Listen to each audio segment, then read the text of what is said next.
चीन की राजनीति और सेना से जुड़ी एक ऐसी खबर सामने आई जिसने पूरी दुनिया को हैरान कर दिया है।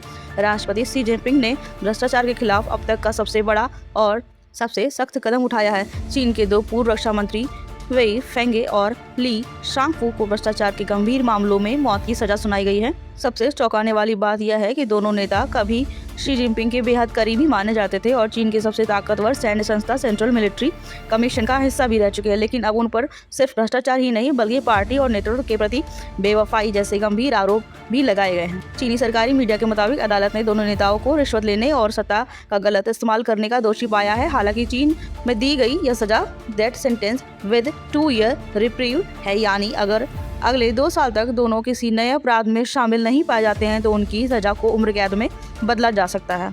आपको बता दें कि साल 2024 में दोनों नेताओं को चीन की सत्तारूढ़ी कम्युनिस्ट पार्टी से निष्कासित किया गया था।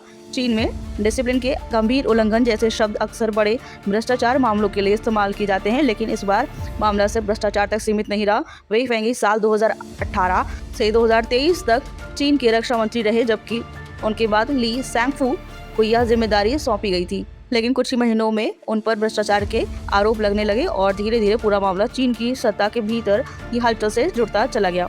दोनों नेता चीन के पीपल्स लिबरेशन आर्मी की बेहद अहम रॉकेट फोर्स से जुड़े रहे हैं। यही वो यूनिट है जिसे चीन की मिसाइल और परमाणु ताकत की रीढ़ माना जाता है। ऐसे में इतने बड़े सैन्य अधिकारियों पर इस स्तर की कार्रवाई ने कई सवाल खड़े कर दिए हैं। चीन के सरकारी अखबार PLA डेली की रिपोर्ट्स ने मामले को और गंभीर बना दिया है। रिपोर्ट्स में सिर्फ भ्रष्टाचार नहीं बल्कि वफादारी की कमी और विश्वासघात जैसे 2 शब्दों का इस्तेमाल किया गया है। कहा गया कि दोनों नेताओं ने पार्टी के सिद्धांतों से समझौता किया और अपनी जिम्मेदारियों के प्रति निष्ठा नहीं दिखाई।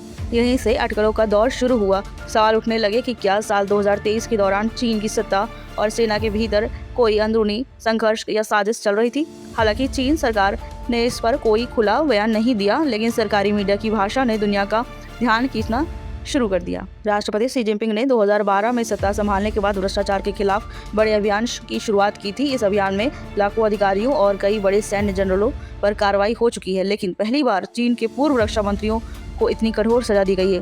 राजनीतिक जानकारों का मानना है कि यह फैसला सिर्फ भ्रष्टाचार के खिलाफ कार्रवाई नहीं बल्कि चीन की सेना और कम्युनिस्ट पार्टी को दिया गया एक कड़ा संदेश भी है। संदेश साफ है, सत्ता कितनी भी बड़ी क्यों न हो, अगर वफादारी और अनुशासन पर सवाल उठे तो कार्रवाई तय है। और अब पूरी दुनिया की नज़र चीन की राजनीति और सेना में चल रहे इस अंदरूनी हलचल पर टिकी है, क्योंकि इस फैसले ने यह साफ कर दिया है कि शी जिनपिंग ने शासन में भ्रष्टाचार और कथित विश्वासघात की कीमत बेहद भारी पड़ सकती है। फिलहाल के लिए इतना ही। चीन की सत्ता के भीतर आखिर क्या चल रहा है, इस पर दुनिया की नजरें बनी रहेंगी। आप देखते रहिए। धन्यवाद।